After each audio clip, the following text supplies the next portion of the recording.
Bom, vamos assistir uns hackers aqui que roubaram 1 milhão, 1 bilhão, não sei, deixa eu ver aqui. 1 milhão. Os hackers roubaram 1 bilhãozinho usando caixas eletrônicas. Uma madrugada de 2014, na Rússia, a paz do escritório de uma empresa de segurança cibernética foi perturbada por uma ligação. O funcionário da Kaspersky Lab que a atendeu afirmou que a pessoa do outro lado parecia incrivelmente estressada. Ele trabalhava em um dos maiores bancos da Rússia. Parecia que algo grande tinha acontecido, pois o rapaz nem queria contar tudo o que tinha rolado pelo telefone por medo que alguém estivesse o escutando. Ele só contaria o que estava acontecendo em uma reunião que deveria acontecer pessoalmente. Foi então que o homem contou à equipe da Kaspersky que o controlador de domínios que gerencia acessos ao servidor estaria enviando dados confidenciais para servidores chineses até então desconhecidos. Se o acesso ao controlador, que é uma parte crucial, estava comprometido, significava então que eles estavam com um senhor problema. A pessoa que tinha acesso ao controlador conseguia fazer tudo que estava dentro dele. O invasor poderia acessar qualquer informação, incluindo dados de clientes e contas bancárias. Isso inclui, claro, fazer transferências milionárias entre contas e até fazer caixas eletrônicos cuspirem dinheiro. Pois é, então a Kaspersky precisaria agir da maneira mais rápida possível. Que BO. Sejam bem-vindos a mais um vídeo e muito obrigado pelo feedback aí dos dois últimos vídeos. Como eu disse, eu levei uma rasteira aí da vida, o canal tava dando uma quedinha e com a ajuda de vocês deixando o like, a gente tá conseguindo subir aí de novo. Então, novamente, se vocês puderem, deixem o like aí embaixo, deixem aí seus comentários para poder ajudar aqui o vídeo e antes da gente começar, vamos a uma palavrinha do nosso patrocinador. Conectados com a rede interna do banco em busca de alguma atividade suspeita. A única coisa que eles repararam de diferente foi um software chamado VNC, Virtual Network Computing, que é para compartilhar telas. Ele tinha sido instalado em uma boa parte desses computadores. Nossa, os caras foram escamados por causa de um TeamViewer, tá ligado? Imagina o Elon Musk fale porque instalaram o TeamViewer no PC dele, rouba o dinheiro todo dele. Esse software espelha a tela do computador onde ele está instalado para outra máquina e isso quer dizer que alguém estava acompanhando tudo que era feito ali. A parte curiosa é que nenhum dos funcionários tinha instalado aquele software. Um dos membros da equipe então ficou na dúvida e resolveu testar a teoria para ter certeza. Será que alguém estava vigiando eles? Ele abriu um documento de texto e digitou olá. Alguns minutos depois, uma nova frase surgiu que ele não tinha escrito. Olá, vocês não vão nos pegar. Pois é, agora ele tinha certeza que os funcionários do banco não eram os únicos com acesso àqueles computadores. Nossa, só queimar os PC, não era não?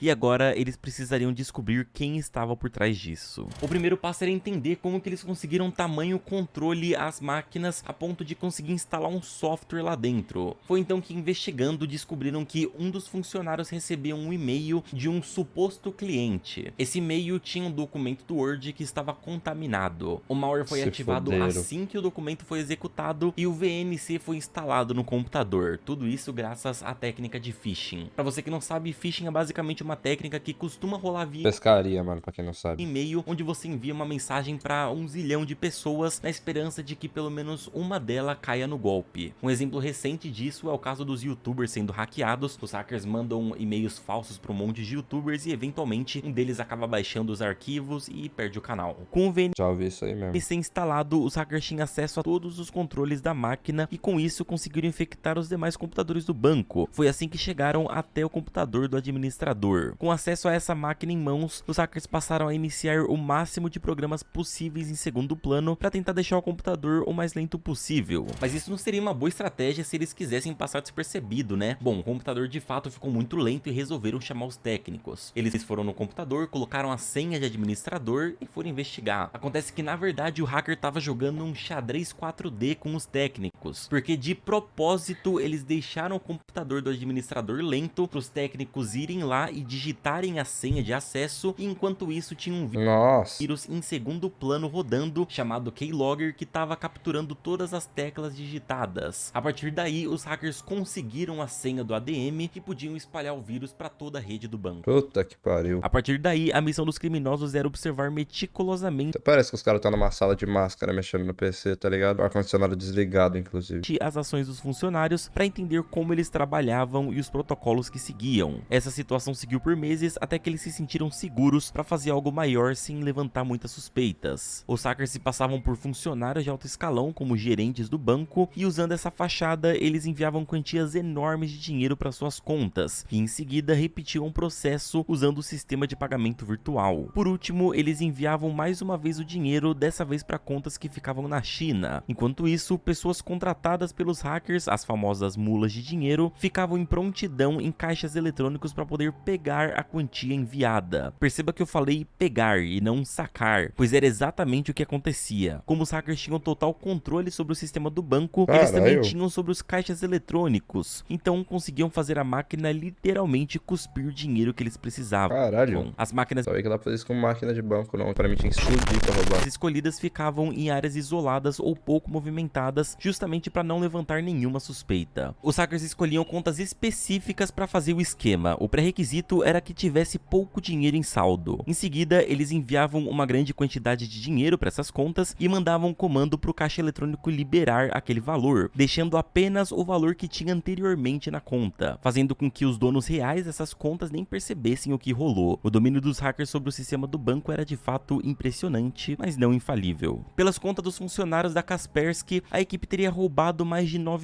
Hot dogs every day. Nossa. milhões de dólares até o momento. O método ia muito bem, mas uma das transferências levantou suspeitas. Eles enviaram um valor absurdo para a conta de um idoso na Rússia que tinha somente 34 rublos na conta, cerca de 50 centavos de dólar. Caralho, um idoso com 50 centavos de dólar na conta. Vai fazer o que se acabar o dinheiro dele? Quer dizer que já acabou. Durante a madrugada, ele recebeu mais de 10 milhões de rublos, o que obviamente levantou suspeitas do banco. Porém, os funcionários acreditaram que era apenas um erro interno e acabaram apenas revertendo a transferência e deixando pra lá. Sem encontrar uma maneira de desconectar os criminosos da rede, o caso foi colocado na gaveta por algumas semanas até que o CEO da Kaspersky se pronunciou. Eugênio Kaspersky foi para uma conferência envolvendo cibersegurança, onde acabou mencionando a situação com a gangue. Foi então que ele descobriu que não era o único passando por isso. A Europol já havia registrado ataques da mesma equipe na Europa. A Kaspersky então passou a trabalhar junto com a Europol, outros bancos que também tinham sido atacados, especialistas em cibersegurança e outras autoridades. Juntos, eles formaram a Força-Tarefa Conjunta de Ação contra Crimes Cibernéticos, a JCAT. Na investigação da JCAT, um dos funcionários da Kaspersky encontrou um servidor ligado aos hackers que estava localizado na Holanda. Como a polícia holandesa já estava ciente do caso, não demorou até que eles estivessem com o servidor em mãos, o que possibilitou uma análise mais profunda. Eles roubaram 9 milhões aqui até agora. Do que eles estavam lidando. Foi nesse momento que eles perceberam que havia uma brecha no servidor dos hackers. O que acontecia era quando você enviava uma certa solicitação,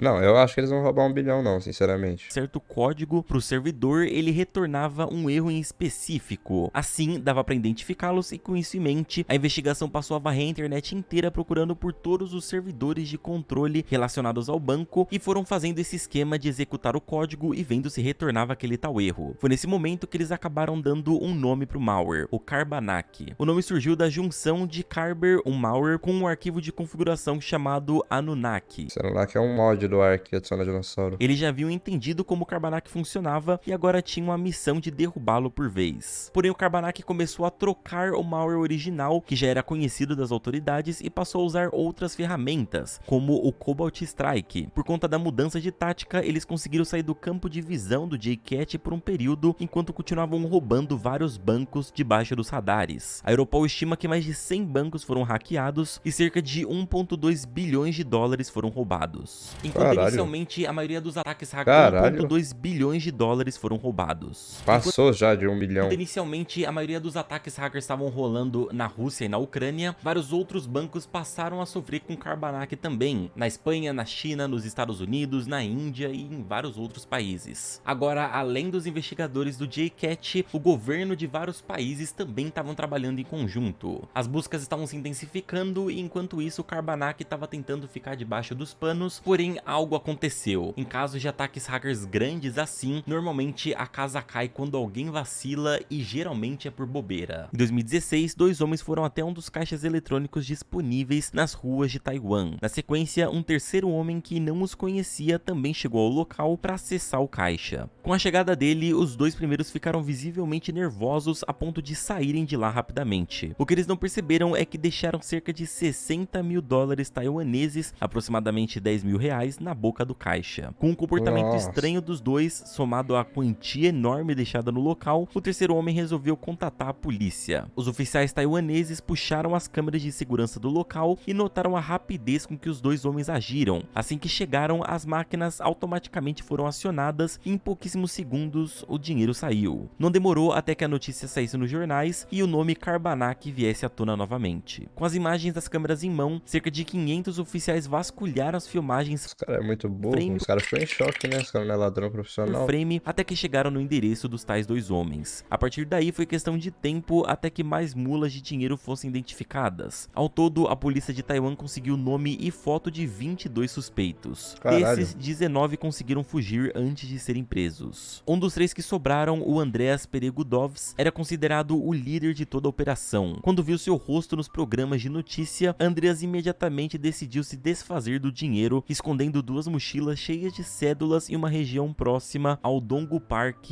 em Taipei. Em seguida, Andreas foi para a província de Ilan, a cerca de 1 hora de distância da onde ele estava anteriormente. Outros 2 suspeitos continuaram em Taipei. Para tentar sumir com o dinheiro, eles decidiram colocá-los nos armários para guardar malas da estação de trem de Taipei. Essas malas foram retiradas algumas horas depois por 2 homens que vieram do leste europeu. Os 2 voltaram para o hotel em que estavam hospedados, enquanto policiais acompanhavam tudo pelas câmeras sem que eles soubessem. Mano. Mais tarde, eles decidiram sair para tomar um café no restaurante do hotel e então foram surpreendidos pela polícia, que prendeu os 2 no local. Andreas também foi preso no mesmo dia. A ação da polícia taiwanesa nesse caso foi extremamente rápida e eficaz. Com parte dos capangas presos, era hora de voltar as forças para prender os que estavam encabeçando tudo aquilo. Em 2018, em outro caso, a polícia espanhola estava quebrando a cabeça para tentar resolver um caso envolvendo lavagem de dinheiro no país. A Interpol então decidiu ajudar na investigação e assim eles encontraram quem estava por trás da entrega do dinheiro que estava sendo lavado e quem estava recebendo. Um desses clientes era um ucraniano que atuava como especialista em computadores chamado Denis. Por meio de uma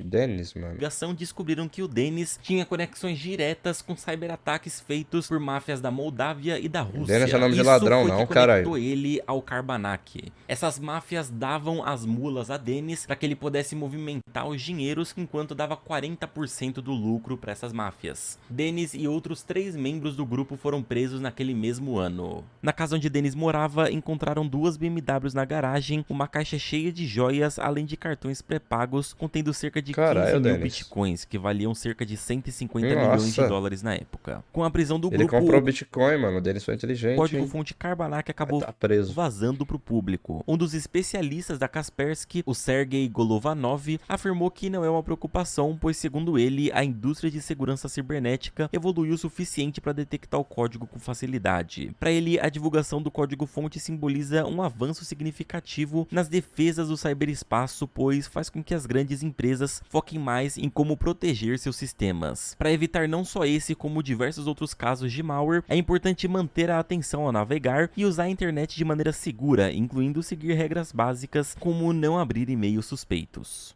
Você quer se tornar um programador, tendo 4 cursos com Peraí, programador é um hacker? Você quer se tornar um programador? Ele cortou a parte do hacker ali, vocês viram? Ele só perguntou do programador por quê. Acabou de falar sobre os caras que roubaram 1 bilhão. Não quero nem falar, querem que você vire. Você chegue perto de virar hacker.